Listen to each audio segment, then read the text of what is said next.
Olen Inga, olen sõbralik, seltskondlik ja lõbus naine. Vabal ajal mängin discgolfi, käin jooksmas, mängin lauamänge.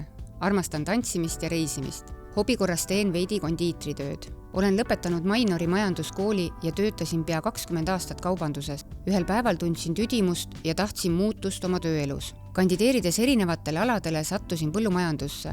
Nüüdseks olen selles valdkonnas olnud 8 aastat. Vahepeal õppisin Säreveres 1,5 aastat taimekasvatust. Mõnikord on nii, et meie elus toimuvad muutused ei sõltu meist endist, aga uued väljakutsed on põnevad ja me vajame neid mugavustsoonist väljumiseks. Nii juhtus ka minul ja nüüdseks olen töötanud Skandagras 6 kuud. Tööpäevad Skandagras on erinevad, iga päev on isemoodi.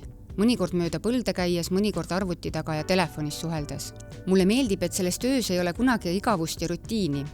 Mind motiveerivad toredad kolleegid, head suhted põllumeestega ja armastus selle töö vastu.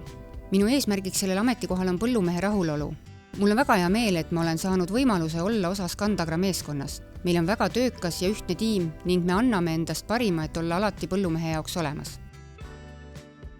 Minu sõnum põllumeestele on, et soovin teile jõudu ja jaksu sellel raskel ja keerulisel ajal ja palju tonne ja suurt saaki.